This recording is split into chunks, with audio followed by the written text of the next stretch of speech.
नमस्कार, मैं हूं आलोक शुक्ला और आप देख रहे हैं वर्ल्ड न्यूज सर्विस।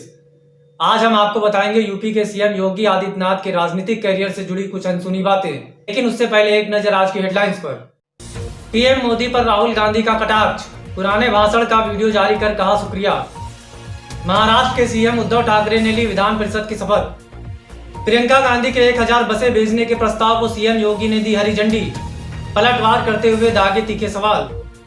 रविशंकर प्रसाद ने वीडियो जारी कर लोगों से की अपील, जिम्मेदार नागरिक बने, भेदभाव न करें। लॉकडाउन 4 में राज्य सरकारों से बोला गृह मंत्रालय, याद रहे गाइडलाइंस, आप पाबंदियां नहीं घटा सकते।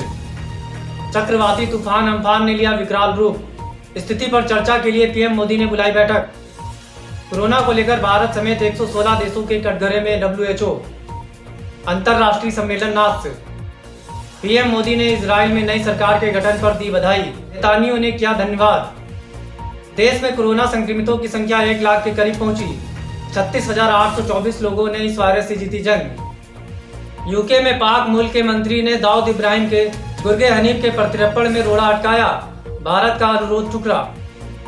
लॉकडाउन 4 के आखिरी दिन पीएम मोदी करेंगे मन की बात, लोगों से मांगे सुझाव।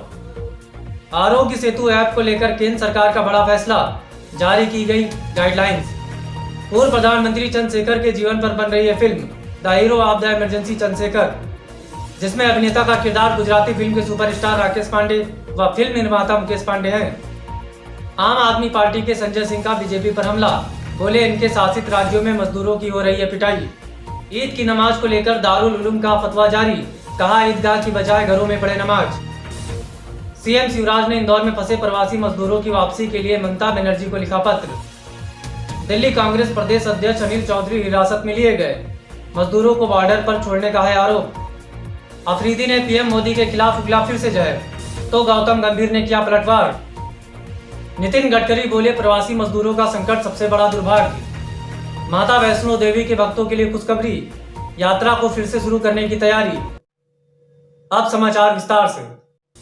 कैसे बने योगी आदित्यनाथ उत्तर प्रदेश के सीएम, जानिए योगी के राजनीतिक संकट से जुड़ी कुछ अनसुनी बातें। बनारस से सीनियर सिटीजन फोरम के चेयरमैन मिस्टर एच पांडे ने WNS से खास इंटरव्यू में बताया कि कहां पहाड़ों में से 20-21 साल का एक साधारण सा बच्चा गोरखनाथ मंदिर में आया और गोरखनाथ मंदिर के महंत गुरु अवैधनाथ की शरण में दीक्षा ली। योगी की छवि इतनी ईमानदार थी कि गोरखनाथ मंदिर के महंत भी उन पर अटूट विश्वास करते थे। आगे चलकर मंदिर के महंत गुरु अवैधनाथ के ब्रह्म लीन होने पर योगी मंदिर के महंत बन गए। योगी अपने जीवन में बचपन से ही कट्टरवादी हिंदू थे। इसके बाद योगी 2 बार गोरखपुर से सांसद भी चुने गए, वो भी विशाल बहुमत से, क्योंकि योगी की छवि इतनी ईमानदार थी कि इनका जीवन सुदामा की तरह रहा। 2017 में योगी भाजपा पार्टी से सत्ता में आए और अचानक ही नागपुर अपने कृष्ण रूपी मोहन भागवत से मिलने चले गए और मिलने के बाद जब वापसी की ओर प्रस्थान कर रहे थे, तभी प्रधानमंत्री कार्यालय से योगी को एक फोन कॉल आती है कि योगी जी आप यूपी के सीएम बन गए हैं। ठीक वैसे ही जैसे सुदामा कृष्ण से मिलकर जब घर पहुंचते हैं तो उनका घर महल बन जाता है, जबकि योगी ने कुछ मांगा भी नहीं था और उनको सीएम बनाने के लिए हेलीकॉप्टर भेज दिया जाता है और योगी को प्रधानमंत्री से मिलने का समय दिया जाता है। उस समय तमाम बड़े दिग्गज व नेताओं की यूपी के सीएम बनने की होड़ लगी थी, लेकिन योगी जी को अपने कृष्ण रूपी मोहन भागवत का आशीर्वाद प्राप्त था कि लोग चाहते हुए भी योगी को पद से नहीं हटा पा रहे थे और वो यूपी के सीएम बने। उस समय उत्तर प्रदेश, जो कि देश के सभी राज्यों में सबसे बड़ा राज्य है, जहां भ्रष्टाचार आपराधिक घटनाएं चरम पे थी, वहीं अनुभवहीन सन्यासी का मुख्यमंत्री बनना कई लोगों के लिए हैरानी भरा तो कुछ लोगों के लिए सन्यासी महल जैसा लगा। लेकिन इसके विपरीत योगी आदित्यनाथ ने जिस तरह उत्तर प्रदेश में इन 3 सालों में अपना नियंत्रण किया है, कानून व्यवस्था को मजबूत कराया और राम मंदिर का निर्माण भी कराया और भी बेहतर कार्य करके विश्व में ख्याति प्राप्त कर ली। योगी की ईमानदार छवि इतनी मजबूत हो गई है कि योगी जहां भी जाते हैं तो बड़े बड़े जनमानस उनके आगे नतमस्तक हो जाते हैं। हाल ही में योगी ने प्रवासी मजदूरों को लेकर कई दिनों से चल रहे संघर्ष को देखते हुए सभी मजदूरों को उनके घर तक पहुंचाया, फिर राहत की सांस लेते हुए थोड़ा सा मुस्कुराए।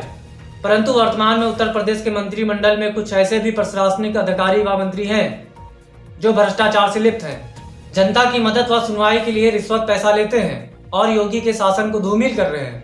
योगी जी को ऐसे ही मंत्रियों अधिकारियों के इस कृत्य पर अंकुश लगाते रहना चाहिए, तभी वे 2022 के चुनाव में जनता के प्रति अपना विश्वास और भी अधिक मजबूत कर पाएंगे। आर्थिक सुधारों को सफल बनाने के लिए रक्षा मंत्री राजनाथ सिंह ने अपने आवास पर सभी कैबिनेट मंत्रियों के साथ की बैठक। WNS दिल्ली से मिली रिपोर्ट के मुताबिक सोमवार को रक्षा मंत्री राजनाथ सिंह के आवास पर बैठक बुलाई गई। ग्रुप ऑफ मिनिस्टर्स की बैठक में आर्थिक पैकेज को जरूरतमंदों तक पहुंचाने और इसकी रणनीति बनाने पर चर्चा हुई तथा सीमा सुरक्षा व चीन की सीमा पर हलचल करने को लेकर भी रणनीति बनाई गई। वहीं सोशल जस्टिस फोरम के चेयरमैन मिस्टर मुकेश पांडे ने WNS से बातचीत में बताया कि राजनाथ सिंह को प्रधानमंत्री से अधिकार प्राप्त है कि रक्षा मंत्री की अध्यक्षता में ही देश सुरक्षा की रणनीति तैयार हो। वहीं इसको लेकर गृह मंत्रालय में असंतोष है।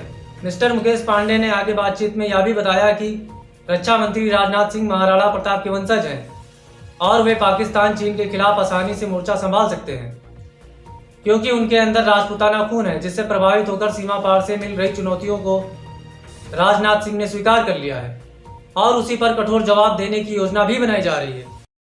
मिलावट मिलावट आज के जमाने में चारों तरफ मिलावट, यहाँ तक कि खाने की हर एक चीज में मिलावट। सही स्वाद तो हम भूल ही चुके हैं। बात सिर्फ स्वाद की नहीं, स्वास्थ्य और शुद्धता की है। तब तो ऑप्शन सिर्फ एक ही है, प्योर एग्रो, क्योंकि गुणवत्ता ही उत्पादन की पहचान है। 100% सर्टिफाइड ऑर्गेनिक खाद्य पदार्थ एवं मसाले। महाराष्ट्र के सीएम उद्धव ठाकरे ने ली विधान परिषद की शपथ। WNS वाराणसी इंफॉर्मेशन सेंटर से ब्यूरो चीफ DS मिश्रा ने बड़ी जानकारी देते हुए बताया है कि महाराष्ट्र के मुख्यमंत्री उद्धव ठाकरे ने सोमवार को विधान परिषद के सदस्य के तौर पर शपथ ली। दक्षिण मुंबई स्थित विधान भवन में महाराष्ट्र विधान परिषद के अध्यक्ष रामराजे निम्बालकर ने ठाकरे और 14 मई को निर्विरोध चुने गए अन्य 8 लोगों को शपथ दिलाई। उद्धव ठाकरे के अलावा विधान परिषद की उप सभापति नीलम गोरे, भाजपा के रणजीत सिंह मोते पाटिल तथा कांग्रेस के राजेश राठौड़ ने शपथ ली। ये 9 सीटें 24 अप्रैल को खाली हुई थी। वित्त मंत्री ने कहा, मिनरल माइनिंग में बढ़ाएंगे निजी निवेश, 500 माइनिंग ब्लॉक की होगी नीलामी। WNS दिल्ली से मिली रिपोर्ट के मुताबिक वित्त मंत्री निर्मला सीतारमण ने आज शाम 4 बजे प्रेस कॉन्फ्रेंस कर आर्थिक पैकेज की चौथी किस्त का ब्यौरा दिया। इस प्रेस कॉन्फ्रेंस में वित्त मंत्री ने कहा कि आज का पैकेज संरचनात्मक सुधारों पर आधारित होगा। वित्त मंत्री ने कहा कि मिनरल्स में सुधार अन्वेषण से लेकर उत्पादन तक निर्बाध प्रक्रिया ज्वाइंट ऑक्शन होगा। इसके अलावा कैप्टिव और नॉन कैप्टिव माइंस की परिभाषा बदलेगी।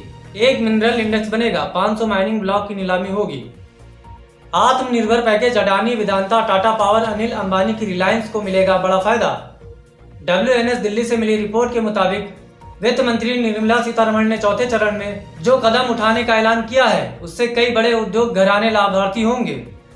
प्रमुख लाभार्थियों में Tata power, JSW steel, GVK Hindalco और GMR जैसी कंपनियों के अलावा अडानी, अनिल अंबानी के रिलायंस ग्रुप, वेदांता और कल्याणकारी जैसे कारोबारी समूह होंगे। अडानी ग्रुप को कोयला, खनिज, रक्षा, बिजली वितरण और हवाई अड्डों जैसे क्षेत्रों में आगे बढ़ने का मौका मिलेगा, जबकि वेदांता और आदित्य बिरला ग्रुप के हिंडाल्को कोयला और खनिज खनन परियोजनाओं को बनाने में सक्षम होगा। आज की खबरों में बस यहीं तक। कल फिर मुलाकात होगी कुछ नई खबरों के साथ। तब तक के लिए नमस्कार।